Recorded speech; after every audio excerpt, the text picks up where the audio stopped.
Presentamos Trocha Abierta. Bienvenidos a todos los que me están sintonizando a esta hora a través de la gran cadena exitosa a nivel nacional. Hoy es el último día de la semana del programa Trocha Abierta. Y por supuesto estamos en las redes, estamos en YouTube, estamos en Instagram. En Instagram tienen que entrar como Trocha Abierta Panamá. Trocha Abierta Panamá. Ahí encuentran el programa en audio y video. Bueno, hoy saludo a todos esos que están en el radio pegaditos ahí escuchando el programa. Le damos la bienvenida al licenciado Agustín Sosa Peñalba, mejor conocido en el Chinatown como el Chino Peligroso. Ya, y ese es el nombre oficial que puedes tener. No me dejes cambiar el nombre a cada rato. Buenas tardes, amigos oyentes de La Exitosa y de Trocha Abierta. Aquí estamos una vez más con todos ustedes. Tenemos al licenciado Melito González. Melito González. Saludos a todos desde Chitré para los multiversos. También está con nosotros el doctor Jorge Gamboa Rosemira.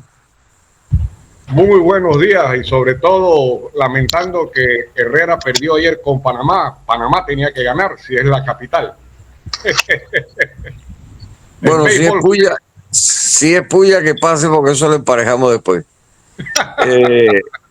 Hoy tenemos invitado a nuestro amigo músico, escritor, politólogo, analista, estratega político, pintor, y no sé qué otras cosas, hierbas aromáticas más, a nuestro amigo Jaime Porcel. El maldito pariteño, oíste, así reconocido mundialmente. Ahora la cámara, don Jaime, don Jaime, para verlo. ¿Usted no está peinado? Estamos saliendo en YouTube también. A mí, déjame pedirle a mi esposa que me peine, pues, para es mi estilista principal. Profesional ahí en la casa. A ver, ¿dónde?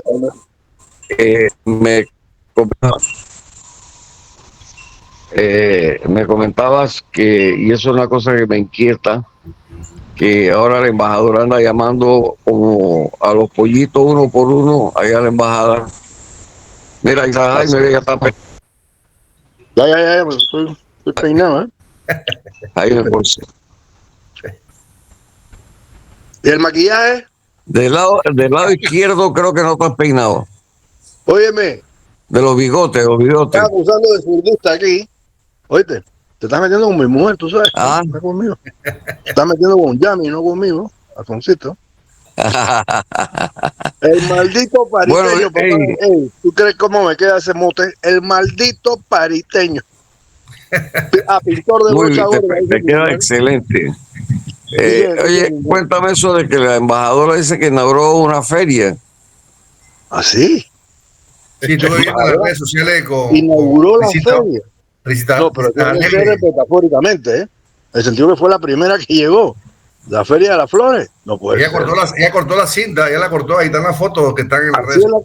Así es la cosa. Me parece que es un magnífico honor a quien ha llegado a defender nuestros reclamos ante los Estados Unidos por los mártires del 20 de diciembre y qué decir los del 9 de enero de 1964. Eso se cae de su peso, por favor. Yo lo he oído varias veces mencionar, precisamente que ella ha llegado aquí para eso, a eso. Además, y que eso le da razón pues para cuestionar el hecho de que aquí no se haya todavía aprobado la ley de extinción de demonios. Qué linda salió. Ya me están enseñando aquí la señora prima de Charlie Aponte, del Gran Combo. ¿Y cuántos otros embajadores estaban en ese elenco? Solamente ella, con Risita Alegre, Alfredo Orange lo dejaron por fuera. Ese sí corta cinta con un estilacho, hermano. Mira, ahí debería estar el de Costa Rica, porque país hermano y vecino cercano, para promover la feria con Costa Rica, ¿no? Óyeme, Alfonsito, estamos instituyendo una moción de censura al doctor Gamboa. Oye, no lo dejan pasar, de divisa no lo dejan pasar. Para adentro no, puede coger con Chiriquí si quiere, puede casar acá con su Panamá Metro, pero allá nosotros, no he sido yo a contar, si bien yo en el corazón lo voy a meditar, ¿no? Porque yo lo conozco a él, sé que es un hombre mucho más profundo que esa idea superficial que acaba de tirar aquí. ¿Me explico? Gracias.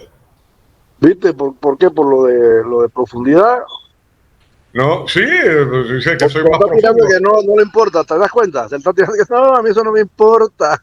No sé qué, dale, que los carnavales lo vamos a pillar y lo vamos a mojar. O mañana Con agua mañana fría, Suero. que esa sí moja de verdad. Oye, las 1000 polleras las 1000 polleras se la apropió las tablas, pero es de Azuero, definitivamente. Mañana tienen esa actividad.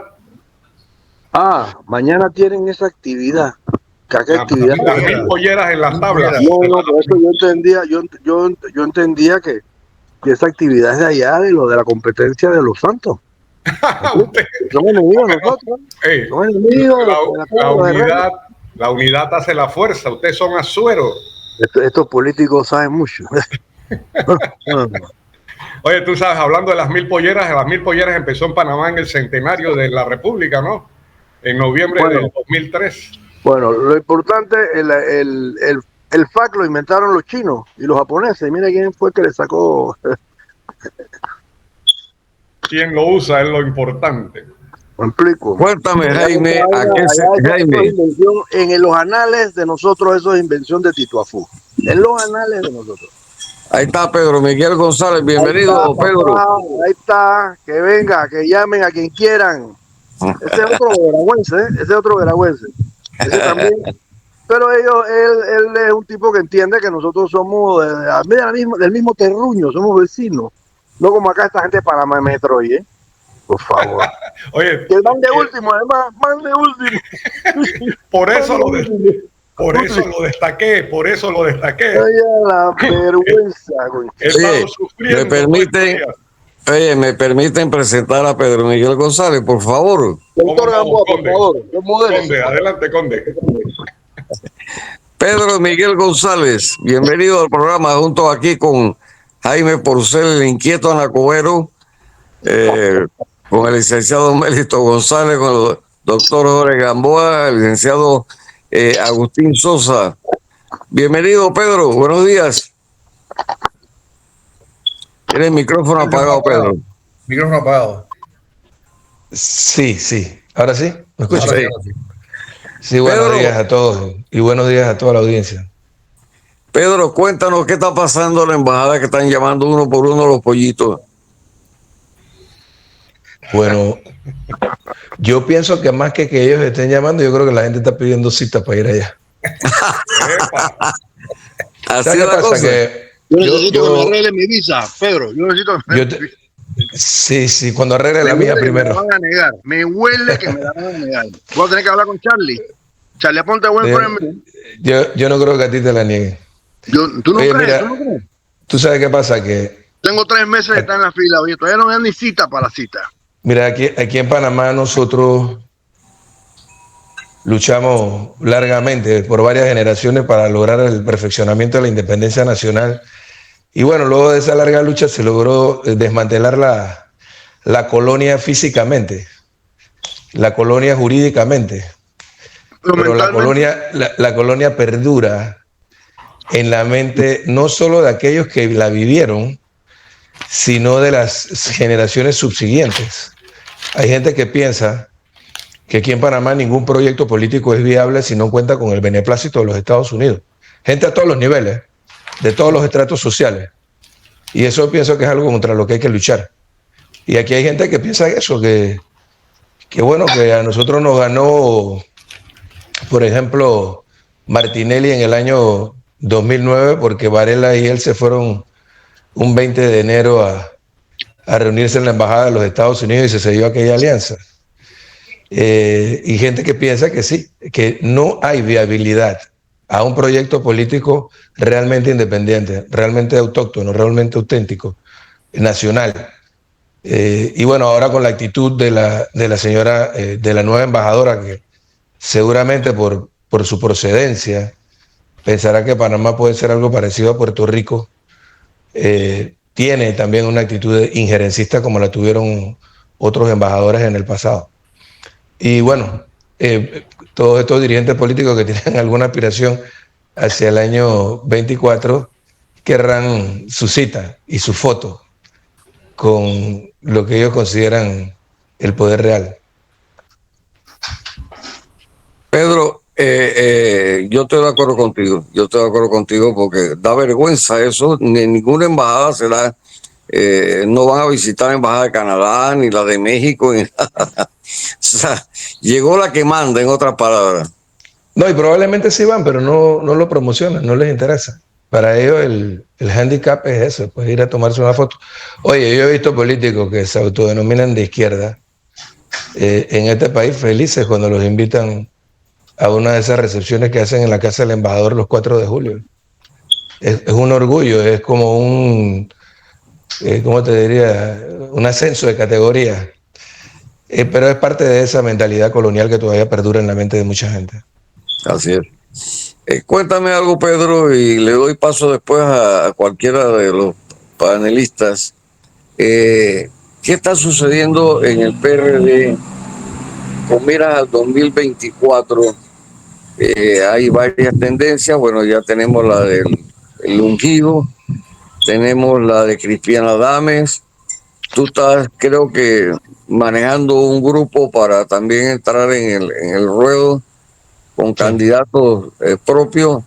Sí. Cuéntame cómo va la situación, cómo tú vislumbras esta situación dentro del PRD. Bueno, yo pienso que está evolucionando de forma natural.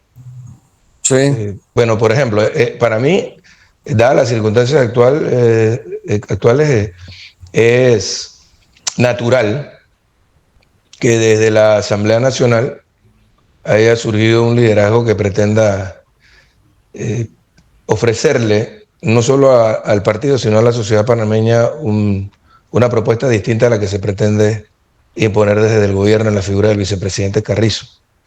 Bueno, esa conclusión a la que ellos llegaron, o que están llegando, porque todavía no se ha oficializado esa candidatura del doctor Adames, es una conclusión a la que nosotros llegamos hace mucho tiempo, incluso antes del pasado Congreso. De hecho, el ir al enfrentamiento con una gran desventaja, como lo fuimos en el pasado Congreso, tenía el propósito de marcar un territorio para desde esa base iniciar lo que hemos hecho para presentarle un proyecto de poder distinto a la base del partido y a la sociedad panameña. En el caso nuestro particular, lo que pretendemos es generar una propuesta que sea genuina y auténticamente torrijista, porque lo he dicho en muchas otras ocasiones, lo que tenemos es algo que ni siquiera se parece a lo que debiera ser un gobierno torrijista.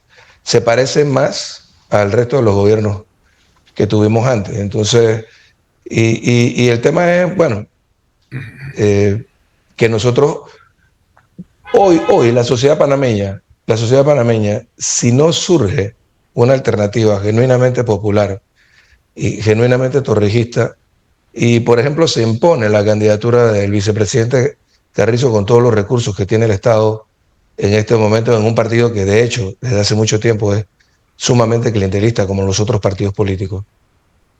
Lo que va a ocurrir en el año 24 es que no importa quién gane. O sea, lo que es más de lo mismo. Y lo que nosotros vimos en julio del año pasado es la manifestación de sectores sociales cada vez con más energía, cada vez con más fuerza, cada vez incluso con mayor conciencia de que hay que hacer un cambio, un golpe de timón en la sociedad panameña. Nosotros tenemos que hacer cambios estructurales. No se puede pretender sostener lo que se tiene. Hay cosas positivas, por supuesto, que nosotros debiéramos no derrumbar todo lo que tenemos, como lo pretende algún sector de la ultraizquierda en Panamá. Pero sí hay temas, por ejemplo, hay que hacer una reforma del Estado que pasa por una reforma constitucional primero, algo que no supo hacer este gobierno, ni siquiera consensuarlo dentro del partido para después consensuarlo en la sociedad panameña, y fue un fracaso. Pero es algo que sigue ahí latente. Y lo otro, no me canso de decirlo, y lo estamos viviendo con el tema de la minería ahora, y lo vivimos hace un par de años con el tema de los puertos.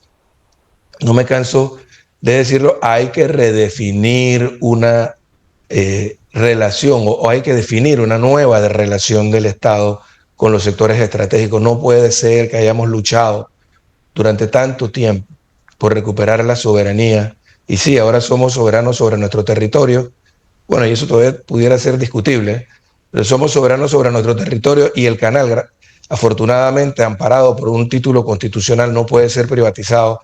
Y solo en el último año le aportó 2.400 millones de dólares al presupuesto general del Estado y mucho más todavía a la economía nacional. Pero el resto de los recursos de Panamá están en manos del capital transnacional que lo usufructa para su propio beneficio, entregándole a Panamá solo las migajas. Energía, telecomunicaciones, puertos, la minería. Eso es lo que está ocurriendo. Y yo pienso que desde el torrijismo debe surgir un proyecto político que genere una gran alianza social que permita promover ese cambio estructural. Una pregunta, sí. Pedro Miguel. Tú hablas de estructura, que hay que reestructurar el partido. Yo soy de la tesis, y te la quiero preguntar. No, perdón, disculpa, no el partido. O sea, el partido es en efecto y todos los partidos debiéramos reestructurarlo. No, estamos hablando de un cambio en la estructura económica, sí, política y de poder en el país. Estoy de acuerdo 100% con lo que tú acabas de decir. Pero voy directamente hacia su partido. Su partido básicamente ha perdido horizonte, como tú lo has dicho, un torrijismo genuino, se ha perdido. La pregunta que yo te quiero hacer, ¿no es conveniente al PRD que tengan una derrota inminente, poderosa, para poder reestructurar el mismo partido? Porque bueno, si tú agarras y tú dices, si gana Gaby Carrizo la presidencia o el que gane, es más de lo mismo. Entonces, ¿qué puede pasar si el PRD pierde contundentemente para poder ustedes reestructurar realmente? Bueno, hay gente que... Esto lo tuyo es una muy buena pregunta, fíjate, porque de pronto ese es el análisis que hacen algunos dirigentes con perfil, incluso presidencial, que prefieren quedarse en sus casas cómodamente viendo cómo se desmorona todo, para después ver cómo recogen los pedazos. Nosotros pensamos que en política no hay vacío. Y alguien llena ese vacío. Si nosotros, los que tenemos verdadera conciencia de lo que ocurre en Panamá y lo que tenemos un propósito bien definido para la sociedad panameña, no podemos quedarnos de brazos cruzados ante lo que ocurre. Y por eso es que accionamos. Por eso fue que con grandes ventajas los enfrentamos en el Congreso, obteniendo un resultado muy superior a lo que realmente nosotros esperábamos, lo que demuestra que en efecto, a pesar del clientelismo que existe, hay un componente importante que tiene valores y que tiene principios y que no se vende, que no se entrega por dádivas, y que sobre la base del cual montar este nuevo proyecto torrijista en el siglo XXI. Porque tampoco podemos vivir aferrados a los paradigmas o a los conceptos con los que se generó aquel fenómeno de finales de los años 60 y principios de los 70. Eran circunstancias históricas muy distintas en términos de economía nacional y en términos de geopolítica global. Pero hay valores y principios que son perennes, a los que nosotros debemos aferrarnos, como por ejemplo el uso de los recursos del Estado, la honestidad en el uso de los recursos del Estado, la transparencia, el utilizar los recursos del Estado para el desarrollo nacional y no para hacer negocios, como ocurría con los gobiernos oligárquicos hasta el 68 y como ha ocurrido nuevamente con este modelo del cual ahora participa también el partido que fundó Omar Torrijos. O sea, nosotros debemos volver a esas raíces y hay valores importantes como la solidaridad que no podemos descartar. O sea, nosotros planteamos desde la campaña, lo decía el presidente Cortizo, porque, bueno, era una verdad de cuño, que vivimos en una sociedad muy, muy desigual, bueno, que hemos hecho, que hemos generado, qué consensos hemos promovido a lo largo de estos 3 años y medio para cambiar esa estructura. Tú no puedes pretender reducir esa gran brecha que se duplicó en 20 años, del año 97 al año 2017, producto de la aplicación de las políticas neoliberales impuestas por los organismos financieros internacionales en la etapa post-invasión. La brecha entre los ricos y los pobres en Panamá se duplicó. Eso está medido, y ahí está el informe del año 97 del PNUD y el del año 2017. En 20 años se duplicó esa brecha. Y tú no puedes pretender desaparecer lo que el presidente Cortizo ha denominado, emulando a Omar Torrijos como la sexta frontera, haciendo más de lo mismo, defendiendo el status quo. El partido de Omar Torrijos no puede ni debe ser el defensor del status quo que ha generado esa disparidad, esa desigualdad, esa inequidad. Nosotros somos en todo caso los que debiéramos estar a la vanguardia de ese movimiento social que estaba en las calles sin mayor orientación en julio del año pasado. Y repito, si se logra imponer el liderazgo que pretende el gobierno actual como una propuesta del torrijismo para las elecciones del año 2024, estamos condenados a situaciones como esta, por ejemplo. Por ejemplo, si no fortalecemos, porque redefinimos una relación del Estado con los sectores estratégicos y no fortalecemos las finanzas públicas, quienes van a cargar con la compensación desde el punto de vista financiero del gran déficit ese actuarial que hay financiero en el programa de pensiones, vamos a ser todos los panameños, sobre todo los sectores más humildes, la clase trabajadora, que es lo que pretende el sector empresarial y que es lo que pretenden los técnicos de la OIT. Y la única forma de reducir al mínimo, de evitar ese alto costo social, es un Estado financieramente fortalecido. Y tú no escuchas ni al señor Martinelli, ni escuchas al señor Lombana, ni escuchas al señor Rux, ni a Blandón, a nadie de la oposición y tampoco del gobierno hablar sobre estos temas. Y nosotros queremos poner en el tapete de discusión del debate nacional, primero en las primarias del PRD y luego en las elecciones generales, estos temas, que debe discutirlo la sociedad panameña, que los pasó por alto el diálogo del Bicentenario. Un diálogo que fue propuesto desde el liderazgo del partido al gobierno, que fue tomado primero como un tema secundario y luego como una tabla de salvación para salir de una crisis inminente, pero que al final dejó de lado los temas estratégicos. Y tú no viste que en ese diálogo del Bicentenario surgiera nada concreto, pero mucho menos que se tocaran los temas estructurales de los que estamos hablando, de dónde está realmente el meollo del asunto, de cuáles serían las políticas públicas a aplicar para cambiar estructuralmente esta realidad y poder generar una sociedad de bienestar, una sociedad con mayor equidad. De eso es lo que se trata. Y ese es, perdone, ya termino con esto, ese es el objetivo inconcluso del torrijismo, la generación de una sociedad de bienestar.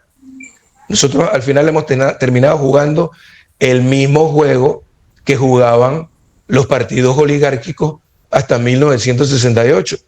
Es decir, jugando al clientelismo político desde el poder o desde la oposición para ganar el gobierno en algún momento y que los amigos del gobierno entonces puedan beneficiarse económicamente y que las políticas públicas se dicten en función de esos intereses económicos que financiaron campaña y no del interés de la sociedad panameña. Vamos a darle la batuta a Jaime Porcel, si tiene algo que compartir con Pedro y con nosotros. Por supuesto, muchas gracias.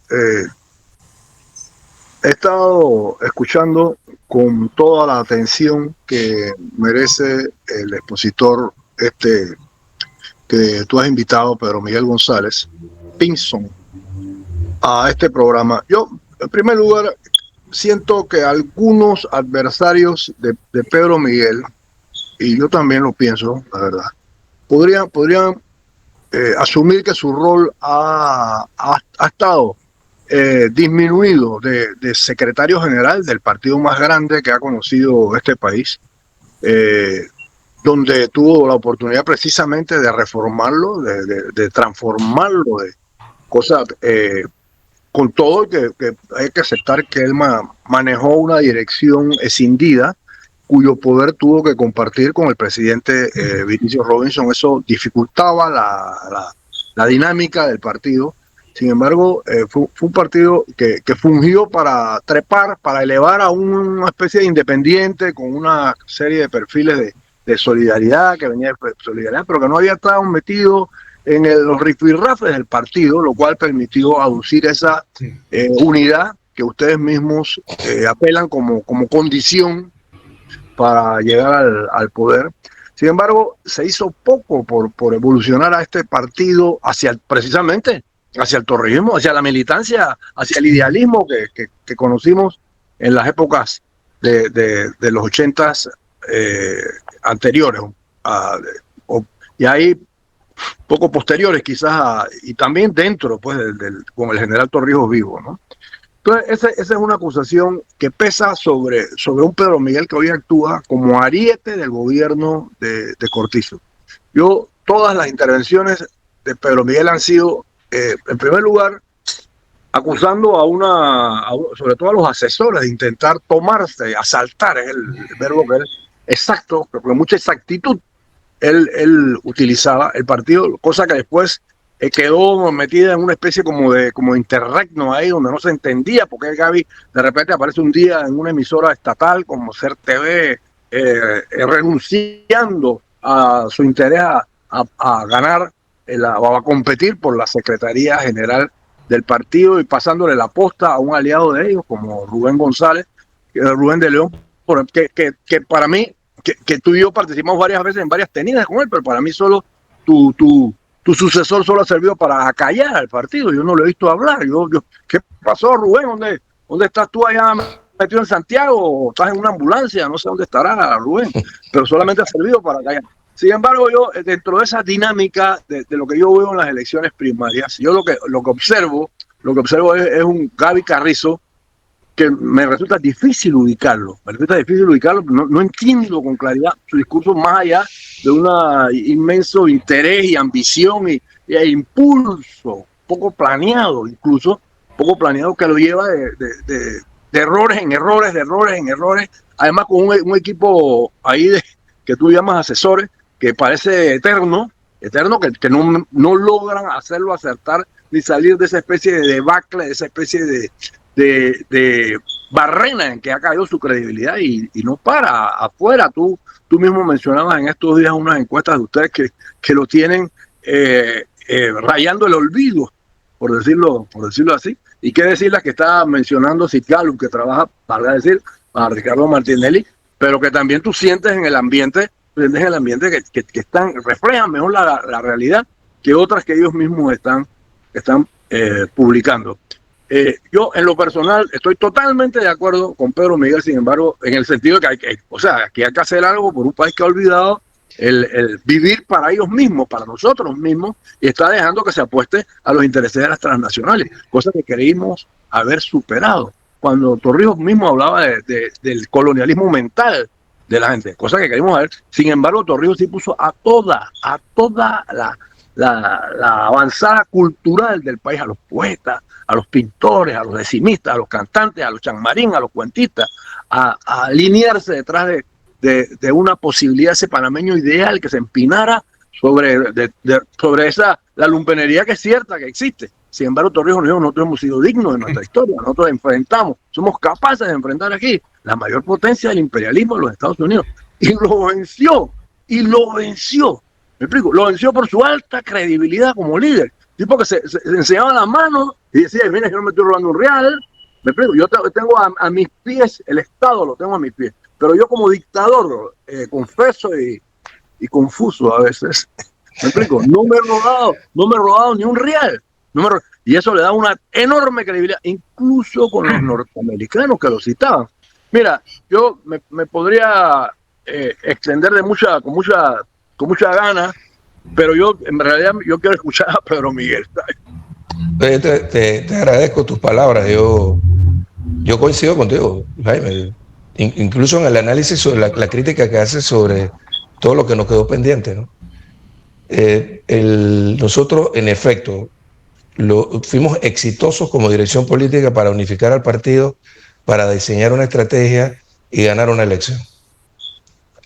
Lo que no medimos, y esto se planteaba incluso dentro de aquel movimiento que liderizamos en el 2016, es un propio proyecto de poder. Y dejamos suelta esa propuesta y en efecto a Nito se le vio como una especie de outsider que venía a jugar un rol parecido a lo que haciendo un parangón de un partido al que le era muy difícil llegar al poder en América Central, como lo era el FMLN en El Salvador, la figura de Mauricio Funes, un independiente que llegó de la mano del FMLN y le permitió después repetir ese partido en el poder.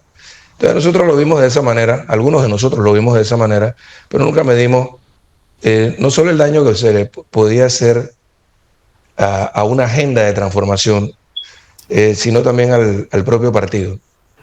Nosotros esperábamos, porque es que también algo que hay que tomar en cuenta, Jaime, es que cuando nosotros asumimos el liderazgo del partido, habían transcurrido ya la mitad del periodo constitucional anterior. Es decir, un congreso que debemos haber celebrado a más tardar a un año de las elecciones del 2014 se postergó por alrededor de año y medio y no alcanzó para avanzar en algunas tareas institucionales porque entramos en la vorágine de carácter preelectoral y luego electoral. Pero pensábamos que durante estos 5 años, porque en el PRD hubo un cambio paradigmático, y pido excusa, voy a hacer un pequeño paréntesis. ¿Qué es lo que ha acelerado la mutación del PRD? ¿Qué fue lo que aceleró la mutación del PRD hacia un partido muy similar al resto de los partidos políticos, hacia el clientelismo?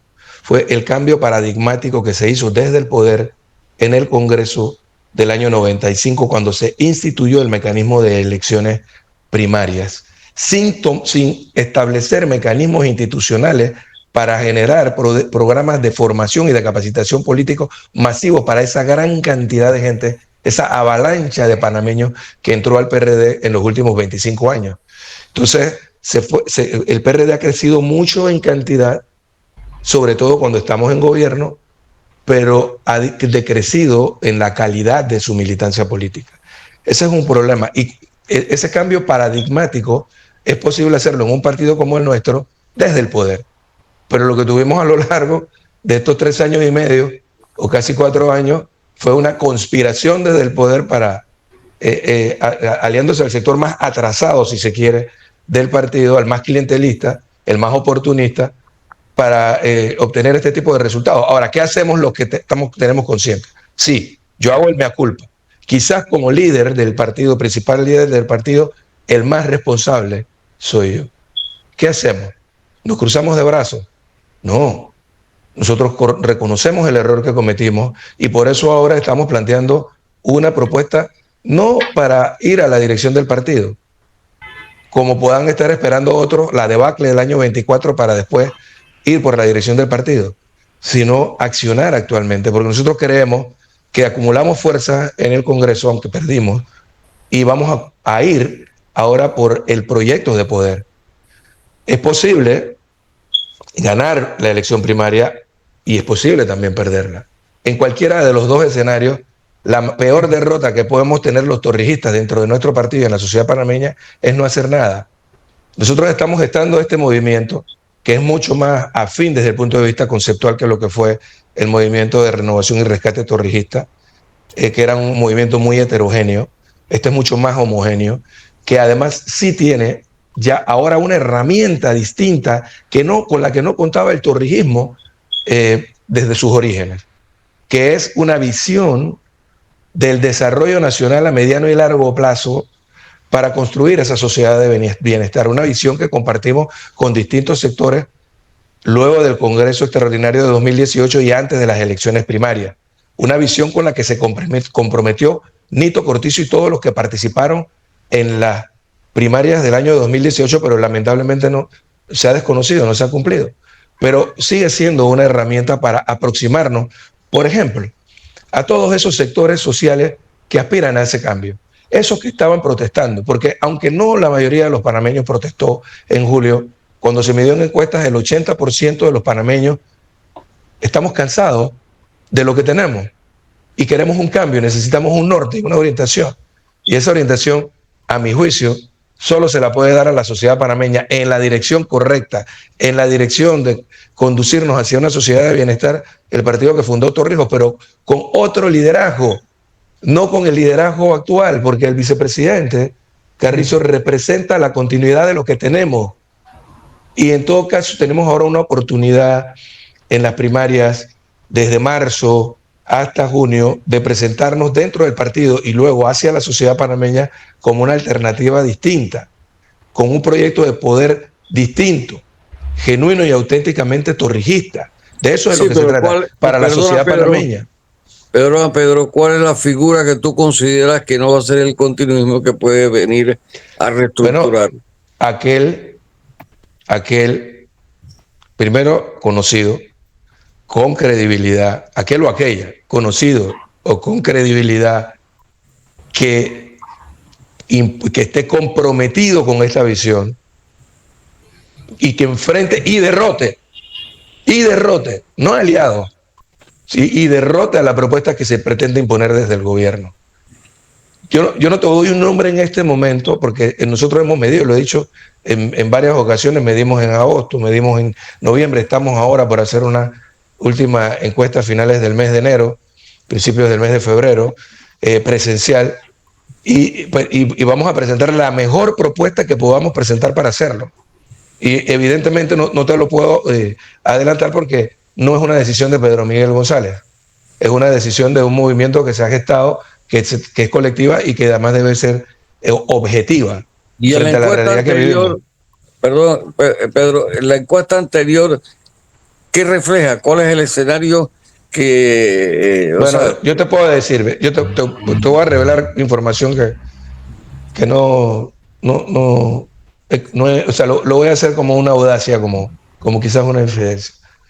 Por ejemplo, la figura que mejor nos marcó a nosotros cuando hicimos la encuesta de agosto, ella todavía había ya empezado a recoger firmas, pero todavía no con tanta fuerza como después. La que mejor nos marcó fue Zulay, sin duda. Y el que peor marcó, como lo dije en otra entrevista, fue el vicepresidente Carrizo, de todos los que medimos dentro del partido. En la última encuesta que hicimos no se le consideró a ella porque ella ya es virtualmente una candidata independiente para las próximas elecciones presidenciales, el caso de Zulay. Quien mejor marcó fue el expresidente Martín, y quien volvió a marcar peor fue el vicepresidente de la República. Pero hay otras figuras que nosotros hemos medido importantes, referentes dentro del partido, que marcan bien y que tienen credibilidad y que pudieran, comprometidos con la visión de nuestro movimiento, abanderar esa propuesta y corresponderá en su momento a tomar la decisión. Nosotros vamos a tener una reunión a finales de este mes con los coordinadores a nivel nacional para ir preparando ya lo que sería la presentación de esa postulación en un momento oportuno. Alfonso, sí, antes de seguir vistiendo al santo que están buscando definitivamente los partidos, en este caso el PRD, para postularlo candidato presidencial, yo creo que debemos hacer algunos análisis de por qué el escenario político de la nación panameña está en el caos que está, incluido PRD, incluido mi partido, que está peor que una cometa reventada. Pero y a todos nos compete definitivamente definir cómo vamos a salir del hueco.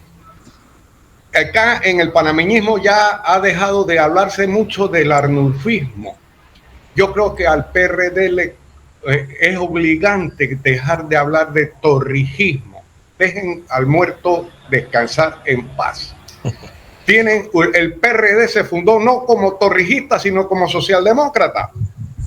Entonces, regresen a sus raíces posiblemente, pero no a buscar un envase que fue vendido propagandísticamente a nivel nacional e internacional, que no fue nada lo que decían, porque muerto él, en 2 años, 3 años, se les formó el caos con Noriega, habiendo pasado por un año y sencillo con Rubén Darío Paredes. Y el PRD en ese momento nunca estuvo señalando todas las vilezas del pobre Manuel Antonio Noriega. Pero miren, yo siento que definitivamente estamos en un desenfoque. Panamá tiene gente buena. Mira, y puedo reconocer que peso intelectual, peso ilustrado, en el PRD había, y ya no se ven, había gente con suficiente bagaje para poder impulsar verdaderamente a Panamá, pero lo que mal empieza, mal acaba. Acuérdense que el PRD nació en el poder, y del poder se habla muy bien claro que el poder corrompe, y tantos corruptos hay en el PRD como en el Molirena, como en el panameñismo, y por lo general han estado o están en los puestos de mando de esos instrumentos de acceder al poder. Entonces tenemos que hacer verdaderamente una introspección, un mea culpa, y buscar cuáles son los caminos o cuáles son los proyectos que deben unir a Panamá.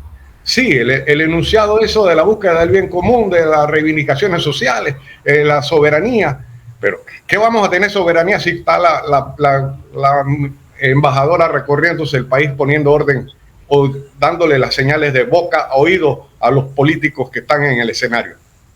Entonces tenemos todas estas situaciones, todos estos elementos en esta ecuación. ¿Cómo salimos de eso? Yo creo que definitivamente dejando un poco la propaganda y viendo, cuando yo pasé por el Partido Acción Popular con Carlos Iván Zúñiga, y siempre nos decía, cuando estamos en crisis debemos apegarnos a principios. Y yo creo que el PRD durante todo su ejercicio desde el 78 que se fundó, nunca se ha pegado a principios más que los propagandísticos para poder incidir sobre un sector de la población. Ya le digo, porque hasta geopolíticamente incidió en varios eventos internacionales, varios eventos geopolíticos de la región por lo menos. Entonces, cuando tenemos esa visión o cuando tenemos esa introspección, debemos decir cómo salimos del hueco.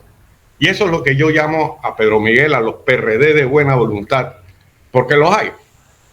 A los panameñistas, los molirenas, a las izquierdas esas recalcitrantes, todos tenemos que construir la nueva república. Y eso no se hace creyendo que vamos al poder organizando nuestro partido. No, es en una confluencia de voluntades. Bélito, ¿tienes alguna pregunta para Pedro? Sí, varias, también para Porcel, porque he escuchado hablar de Nito como un outsider, un independiente. Digo, eso es cuento para los que no lo conocían y no saben o no tienen idea de lo que ha pasado en este país en los últimos 50 años. Nito Cortizo es más dependiente que un bebé de pecho. Nito Cortizo viene de lo interno de los militares, tiene un hermano militar. Nito Cortizo fue parte del Partido Solidaridad, que aquí todo el mundo decía que era PRD Light. Nito Cortizo se pegó a Martín Torrijos y era amigo de Martín Torrijos y no lo soltó hasta que fue ministro, y después salió medio peleado por el tema del asunto del tratado que afectaba a las vacas de los motas. Nito Cortizo depende aquí de todo lo que es la oligarquía y todo en este país. O sea, ¿cómo vamos a decir aquí que Nito vino con cara? Vendió que era independiente, pero que los que lo conocíamos. Yo tuve 2 años con él, prácticamente hablando todos los días, con la primera vez que quiso ser presidente, porque yo era miembro del Partido Solidaridad también, ¿verdad? Y el tipo me resultó ser lo que es un verdadero mandadero de los poderes políticos y económicos de este país. O sea, eso no es cuestión de que el outsider, que el independiente, eso es falso. Eso lo vendieron y yo no lo compro y yo no sé el que lo compró. Yo no creo que el panameño lo primero, para empezar, porque es que me he quedado realmente totalmente sorprendido con el tema ese mucho lo compramos, nos salió caro. La pregunta, entonces... Pero sí quisiera hacer un comentario sobre... Permíteme, por favor, Pedro, hazme ese honor. Yo... no he terminado. Eso es una discusión liviana, sí. O sea, lo que pasa, nosotros que queremos decir, cuando hablamos de independiente, era que no se le sentía como directamente vinculado a un PRD. Yo quiero referirme, si me permite, por favor, yo quiero referirme a lo que dijo el doctor Gamboa. El doctor Gamboa está hablando de una realidad, Este país siempre, desde siempre, y por condición, además de la dependencia esa que tuvimos, que nos generaron y que por lo menos se desarrolló dentro del marco de la dependencia al imperio, ¿no? Nosotros, es verdad, en este país siempre ha imperado el clientelismo. El clientelismo no va a ser como el PRD, aquí ha imperado. Es más, te voy a decir algo. El éxito, o uno de los factores, porque Martinelli es un fenómeno bien complejo que su oposición no ha sabido desgranar. Y por eso está el tipo marcando, vaya, 50%. Yo se lo creo. Porque es la meca de Panamá. Esa es la meca. Voy, si me permite, por favor. Voy a tratar de ser breve. Voy a tratar de ser breve. ¿Qué sucede? Es verdad que en el PRD hay clientelismo, claro, y lo ha habido siempre y lo seguirá habiendo. Es verdad también que ahora existen otros sectores, como siempre lo ha existido, idealistas que hablan del cambio, la necesidad de un Panamá más digno, que un panameño que vote a conciencia. Además tenemos a un panameño pobre, que pedirle eso a un pobre, que se las vea gata para poner la olla, es casi hasta un irrespeto y un sinsentido. Sin embargo, ese Panamá idealista, ese Panamá minoritario, está siendo captado por ese grupo que también es un grupo sumamente difuso, que yo no sé para dónde va, que anda detrás de la figura de pálida y el liderazgo valiente que tiene ese amigo de nosotros que se llama de ustedes. Yo no tengo amistad con él, no lo conozco, quisiera conocerlo, Juan Diego Vázquez, ¿me explico? Pero por otro lado hay un fuerte sector que dice robó, pero hizo, y eso no me importa porque el tipo me pone fuerte sector, el tipo me pone plata en el bolsillo, el tipo además representa para ellos la respuesta a un gobierno que no ha sabido conciliar con la satisfacción de la gente. Entonces estamos en esa situación, doctor Córdoba. Tenemos un enorme bolsón de Panamá del que hay para mí, que se ha vuelto cínico y si al fin y al cabo todos los políticos roban. Entonces, ¿quién roba? Bueno, que roben, que me den algo a mí, y otro sector idealista mínimo, pero que está creciendo con fuerza, que es Vázquez. Sí, para ver si puedo terminar la idea. O sea, pero Miguel hablas de 25 años, pero Pérez Valladares hace 28 años empezó a ser presidente de este país y Pérez Valladares se alejó. Yo no sé si Pérez Valladares tuvo algo de torrijista, pregunto porque yo no lo vi. Todo lo contrario, totalmente neoliberal, aunque de pronto puede ser, no fue muy amigo de Estados Unidos, pero eso no es, para mí no es el indicador, ¿no? Porque Torrijos fue amigo de los Estados Unidos, independientemente de lo que se diga, porque aquí pasaba, los gringos se paseaban por el país, tenían bases militares y hacían lo que les daba la gana, pero digo, después viene Martín Torrijos, que fue lo mismo. ¿Dónde llegó Martín Torrijos a ser torrijista? Nada, absolutamente nada. Entonces yo no sé de la verdad de qué están hablando. Yo quisiera que lo que dice Pedro Miguel fuera cierto. Ahora, ¿quién tienes en Chitré? Aquí estoy yo con ganas de que realmente el partido vuelva al torrijismo, pero aquí no hay nadie, aquí hay clientelismo, aquí hay lo mismo, aquí están esperando la llamada de allá arriba para ver quién va a ser presidente y todo el mundo está en lo mismo y todo el mundo dice, hey, no, yo no puedo hacer nada porque me votan y si no es ahí yo no voy a hacer nada y no me voy a esperar que me digan el fulano, el ungido, para poder seguirlo. Yo el único ungido que sigo es un ungido que no vino ni la clase religiosa, ni de la clase económica, ni de la clase política, ni de los revolucionarios, ni de los puritanos. Fue un real ungido que vino del pueblo y ese es el ejemplo que nos da la Biblia. La Biblia nos da el ejemplo de Jesús, un ungido que nació del pueblo y no de la clase política, religiosa, económica, ni de los revolucionarios de la época, ni de los puritanos de la época. Pero aquí el PRD, lamentablemente, dime, Pedro Miguel, ¿dónde están? Yo quisiera que me digas uno para ir allá a visitarlo. Digo, oye, encontré un torrijista. Ahí hay un partido torrijista que estaba viendo en estos días los partidos políticos. Tienen nada más 200 inscritos, bueno, 200 preinscritos, porque todavía no puede ser partido político. ¿Dónde están, Pedro Miguel, para ir allá y decir, vamos a tomar un café para hablar de lo que hizo Torrijos y para ver cómo podemos volver a algo de que parezca torrijismo? Porque ni Nito, ni Pérez Valladares, ni Martín Torrijos, ni nadie, las oportunidades que ha tenido el PRD, ninguno se puede decir que es torrijista. Y esa es la pregunta. Está bravo. No, es que me molesta que yo oigo tantas cantos de sirena, pero yo no oigo nada concreto, no veo nada. Y hace rato tuvimos aquí a Pedro Miguel y yo todavía estoy esperando ver a alguien que parezca torrijista acá. Y aquí lo que hay es pichones de Benicio, aquí lo que hay es pichones de todo lo malo del PRD. Entonces, no lo veo. Bueno, pero tú te sientes torrijista, ¿no? Es lo que yo entiendo. Tu reclamo es porque tú te sientes. Yo quisiera ser torrijista. Yo quisiera que el partido fuera torrijista. ¿Verdad? Okay. Porque yo digo, yo soy cristiano. Quédate ahí, no te vayas. Mira, varias cositas quiero comentar. Bueno, primero que no es algo que determinamos nosotros, era la percepción, y ahí estaban las encuestas. Hubo un momento en que Nito Cortizo llegó a marcarnos hasta casi el 50%. Él era el el favorito de jóvenes e independientes dentro del PRD, fuera del PRD, hasta que apareció una figura que a ese sector de la sociedad le pareció más auténtico, con un discurso más en sintonía con el pensamiento de la gente independiente como Ricardo Lombana.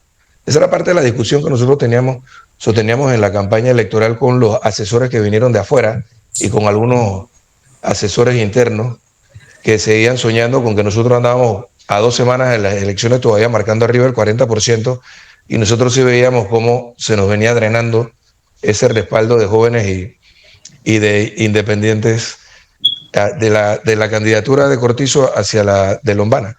O sea que no es algo, fue algo objetivo, algo que nosotros pudimos ver y que se impuso en la decisión de la elección primaria. Pero ya eso ocurrió, ya es pasado, ya es una realidad. El tema es qué hacer ahora. O sea, te digo, podemos quedarnos en la casa lamentándonos, criticándolo todo, esperando que se derrumbe todo para ver qué hacemos hacia el futuro, recoger los pedazos y ver cómo armamos algo nuevo. O podemos, desde ahora, accionar para construir ese proyecto político. Si tú quieres verlos, Melitón, te animo a que, bueno, no solamente participes en su momento, cuando ya se abra esta contienda, sino que cuando veas el resultado del 11 de junio, que es el día de las primarias, verás, porque hay mucho desánimo, hay mucho descontento dentro del partido. Hay gente que quisiera renunciar, que no lo hace, pero están apaciguados. Nosotros creemos que el mejor resultado que vamos a tener en las elecciones primarias es que toda esa frustración, todo ese descontento, toda esa incomodidad que pueda haber, se traduzca en acción. Y que en lugar de desmovilizar al partido, lo movilice hacia las elecciones primarias el 11 de junio, y entonces veamos cómo toda esa energía es canalizada con un liderazgo. Porque, Jaime, mira, los liderazgos son determinantes. Los gobiernos son determinados por los liderazgos. Por ejemplo, este es un gobierno muy parecido al presidente. El gobierno del señor Valera fue un gobierno muy parecido a él, controlador, centralista, y por eso fue ineficiente, por eso fue incapaz de resolver un montón de problemas. Con este gobierno todavía ese concepto de centralización se agudizó todavía más. Pero en el caso de Martinelli, por ejemplo, él sentó la pauta. Él sentó la pauta. Si tienes a un líder, porque siempre ha habido corrupción, es parte incluso hasta de la naturaleza del ser humano, dentro de nosotros mismos combaten, decía Manuel Celestino González, Gonzalito decía, combaten las fuerzas del bien y del mal dentro de nosotros mismos. Entonces, siempre la ha habido, pero el liderazgo político es determinante. Y por eso es que la corrupción en Panamá se exponenció y se montó una estructura de corrupción que perdura, que no desmanteló Juan Carlos Varela y que perdura todavía. Y fue construida desde el poder, porque el ejemplo que teníamos era ese. Por el contrario, lo que vivimos en la década del 70 fue otra cosa. Bueno, ahí está. Bueno, hay gente que no le gusta que uno hable de Omar Torrijos, que no lo mencione, pero ¿cómo no mencionar ese ejemplo? Ahí está. ¿Dónde estaban sus cuentas cifradas, sus cuentas bancarias, sus posesiones, sus empresas?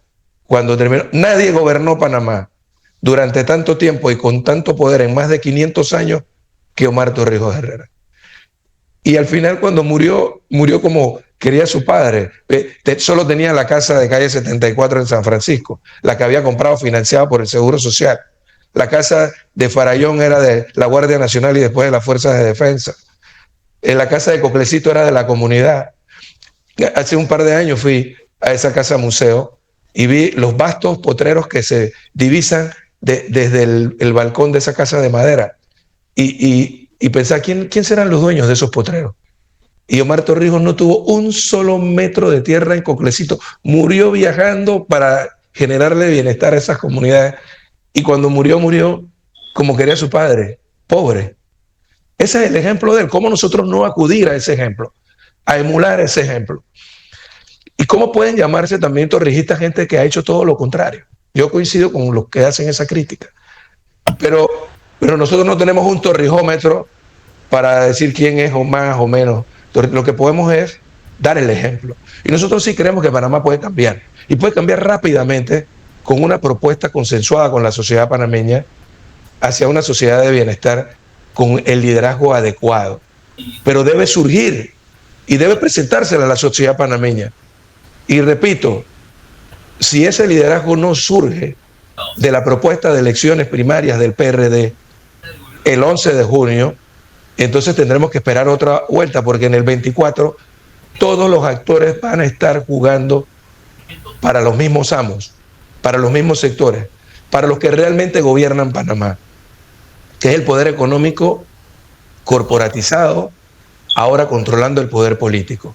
Después de más de 54 años hemos vuelto al mismo modelo político, económico y social, en el que no importa quién ejerce el poder, gobiernan en función de esos intereses económicos, no para las grandes mayorías. Bueno. Y nosotros creemos que el cambio que hizo Torrijos en la década del 70 fue posible porque él le arrebató el poder político a la oligarquía, y las políticas de Estado no se tomaban en función del interés de las grandes corporaciones, sino más bien en función del interés nacional. Y hubo una aristocracia del talento que, como dice el doctor Gamboa, están en todos los partidos y en los sectores independientes.